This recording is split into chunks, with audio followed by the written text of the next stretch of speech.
What's up, guys? Welcome to Worship Leader Hangout. Today, I'm hanging out at Faith Goose Creek, and we thought we'd challenge ourselves real quick, because there are some times when your people don't show up that know how to run Ableton, and you have to set everything up, or at least get it ready to run for that particular Sunday morning, and know how to fire it, and know how to do whatever else you need to do. So we're gonna try that, and we're gonna try to do it in 10 minutes right now.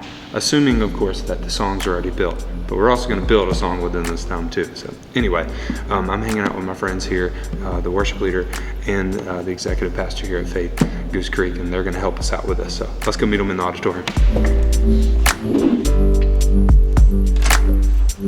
It's challenge time! What's up, guys?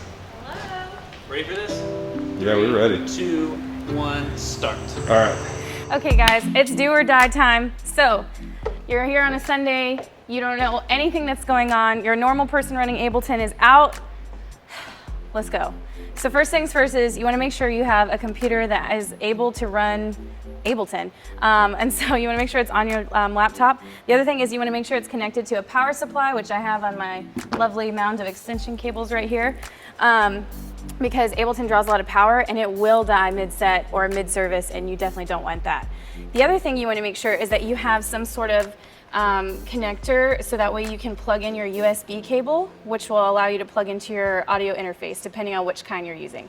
So for our Behringer Euphoria over here, it runs through USB, and then it allows me to separate each channel. So I just make sure this is turned on, so that way we're able to control each track through the soundboard directly.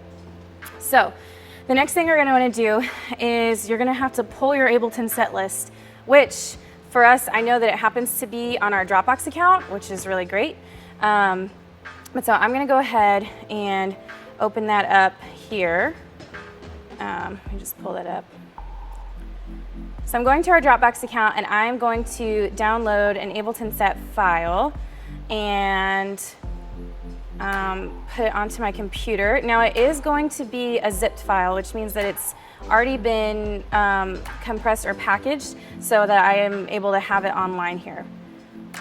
So I'm just going to, we store ours in our creative folder, and then under our worship folder, then we have some worship Ableton sets. Now these are all past sets, but I'm just going to pick one and pull it up. So this one was from August 4th, and you can see it says August 4th set project. So I'm going to click that, and I'm going to go ahead and download it.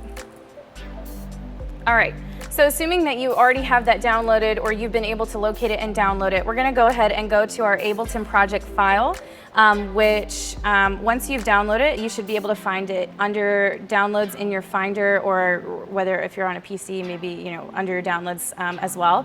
And so then you would click on that, and it would unzip the file, and then you would select the ALS project file, so it would be .als. And so I have one here, which I'm going to open. So it says right here, I have 81819.als. So I'm going to go ahead and click that one and open it up. And right now, Ableton, which I have Ableton Live 10, is launching, and it's pulling up. Okay. So now we're on to a very intimidating screen. Some of yours may look a little bit differently just depending on how the view is set. So there's different views. There's arrangement view, and then there's going to be another view. But if whichever one's more comfortable for you, or if you want to click to a different one, I'm going to use this one, which has everything going horizontally. So we're here. So after you're all connected and you have your audio interface set up, what you're going to want to do is you're going to want to go to your preferences. So you can go to live and then scroll down to your preferences, or you can hit Command comma. And then what you're going to want to do is make sure that in your audio, so if you open it up, it might have no device selected. So what you're going to want to do is make sure that your audio devices selected are whatever your audio interface is. So I'm selecting the UMC 1820. And there we go, and I have those selected. So now that's the audio device that I'm using to run my tracks. So after I select that in preferences, you're going to want to hit this this button here. It has these two dots. One is an open circle, one is a filled-in circle, and that's your click. That's the built-in click with Ableton. So you can either press the letter C, which will highlight it yellow, or you can click on it, which will also highlight it yellow. That just means that that's what you're using for your click for all of your tracks. The next thing that you're gonna wanna do is just kind of scroll and make sure that all of your tracks are inside of here. So right now I have all my songs, but you might not have all your songs, and we'll talk about that in a second. So I have all my songs in here, and you can zoom in and zoom out of those just by like pinching it or pushing it just like you would on an iPhone. So I see that I have my songs in here. They should be assigned and they all have markers, so I can hit 1, 2, the numbers on my keyboard, or 3, and it'll go to each different song, and that would be how I would cue it to play. Now, in order for the sound to run through our board, I have to make sure that the external outs are selected. So I'm just gonna go to the first song here, which is Freedom by Jesus Culture. And then I'm gonna go over to the tracks and look and see where the external outs are being run. So I'm going to hit the drop down on this song, and then hit the drop down on the guide, and select this external out here. So I wanna make sure it's highlighted in yellow, because if it's yellow, that means we're using it. If it's grayed out, that means that track is not sounding through our system at all.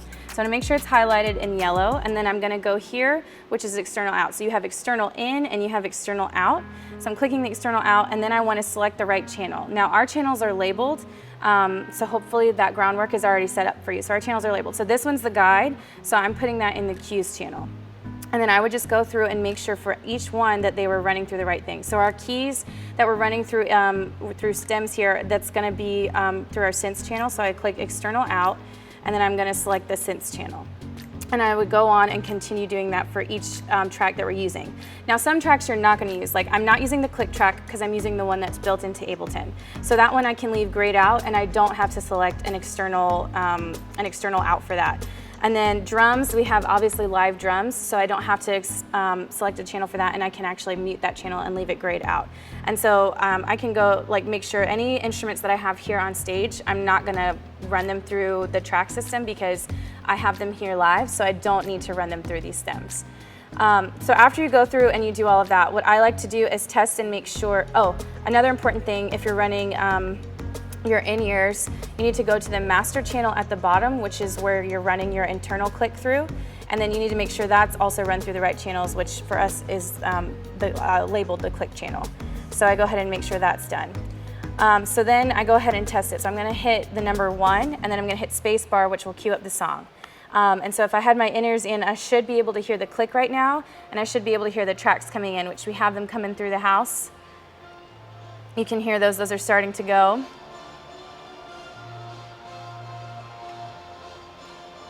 All right, so that one's working. Everything's coming through where it needs to be. That was a very crash course in the basics of how to get it up and running and how to just press go. Now we're gonna learn, what if you're missing a song? So I'm gonna give it over to Taylor, and he's gonna show you what happens if you need to add a song last minute. Okay, so I would just like to first say that we definitely met our goal. We did explain everything we wanted to in under 10 minutes. But anyways, we're gonna keep on going. So you already saw we have a special template that we use. We call it the master template. That's how we make our songs and everything in sets through Ableton. So just to kind of show you a little bit of how we do that, I'm gonna go ahead and open up this file, this folder to get these songs. I'm gonna command, click and drag all of these guys over. I'm gonna keep holding command as I drag it right there. And then I'm going to change this. I want this song to be in with a tempo of 130. So I'm gonna click right there, change that segment BPM right there to 130. And then just make sure that everything's right. 1, 2. No, so I'm gonna Command Z, get rid of everything, go back into here and change this tempo before I add anything. I like to refresh that, change it to follower and then leader just to make sure that it's all good. Also want to make sure that my tempo track, which dictates all of the time, is set to a pretty good amount. That's pretty good. So now I'm gonna go back over to my desktop and find all of these WAV files, command, click, and drag them again. And holding down command, I'm gonna let go so that they all go in a row right there. So now when I do this, 1, 2. perfect, it's working. 1. So I'm gonna go ahead and delete the click track because it's annoying and I don't like it. Then I'm gonna go make things a little bit organized, click on the first one, and then shift click the bottom one, control click any of them, go to group tracks, rename this by hitting Command R and go to only wanna sing. I do it this way so that I'm able to know what key and what tempo it's in. Then I'm also gonna get a little bit more fancy. Control click that again, and then assign track color to grouped tracks. So now all of them are gonna be the same color. So now I want to make sure that this is all, it has markers so that in our rehearsal time we're able to go back quickly to a verse or to something like that. So I'm going to go ahead and take my guide and drag and drop him up. Try to do this as quick as I can for you. Perfect, so now I can see it. So then I'm gonna go over here and I'm gonna make MIDI tracks to let me know, those are gonna be my markers. So I'm gonna go ahead right here and highlight all that space that I want. And I'm gonna go to Command-Shift-M, that's gonna create that MIDI track. Then I'm gonna go to Command-R, that's how I'm gonna rename it. I'm gonna rename this intro. Hit enter, so we'll start, and here we go. 1, 2, 1, 2, 3, 4. So intro starts about there. Verse. And then verse goes there. So then I'm just gonna follow the song and add in all of these markers.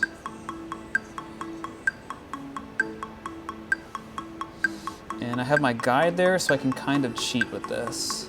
So I know that right about here, the cue is gonna go somewhere. Chorus. 3 and, so then I'm gonna go right there. And then I'll drag this guy over the whole way until about wherever he needs to be, which should be around here. Instrumental. 3, 4, and then I'll just follow.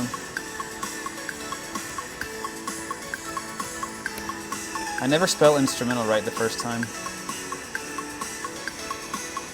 What we got coming up? Verse. 2, 3, 4. Okay, so then I'll go here, add in verse 2. This is gonna make it really easy for our MD at rehearsal. If we need to start on verse 2, he's able to know exactly where verse 2 is. Chorus. 2, 3, and so put that guy there. Drag him all the way over. And we're just jumping to the different part of the song there.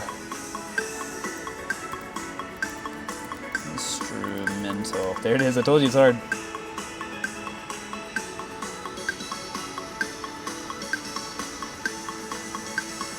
Instrumental. 2, 3, 4. So that's the same part. So I can just copy, Command-C, go right there, Command-V, and it's the same. As long as it's the same duration, which it looks like it is, then you're good.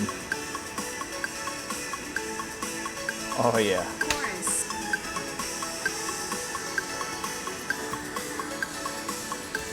And that guy, chorus.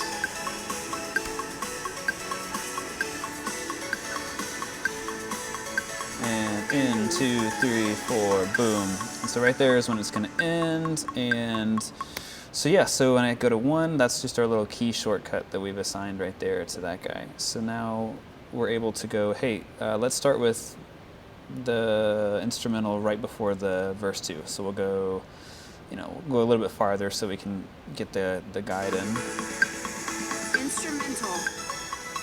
So then imagine you're in the middle of rehearsal and you don't want to play the whole song and all the tracks and everything for the beginning, but you're able to start right where you want to. It's pretty good. And so that is done. And so that's how you create a song. And then from there, you're able to do everything like assign each individual stem or each individual track to where it needs to go.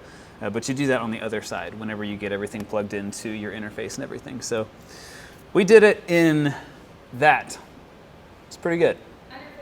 Under 15. That's right. Boom. So we'll relabel the title after everybody watches and says, you didn't do it. Ableton in 13 minutes. That's right. And it's Friday. It's not Friday, I lied. This is arm test. So my thanks to my friends here at Faith Goose Creek for teaching us how to do that in such a quick amount of time. I mean, of course, there's a lot more to the software that we're not trained people. I was gonna say Yeah. that's breakman. I learned it last week. We just had the idea like at lunch and just said, yeah, let's try it. It'd be fun.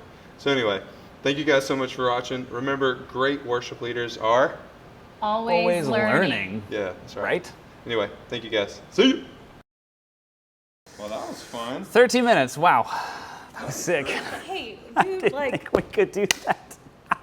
I didn't think we were gonna make. I thought it was gonna be like 20 minutes later. And then this is when we could also, well,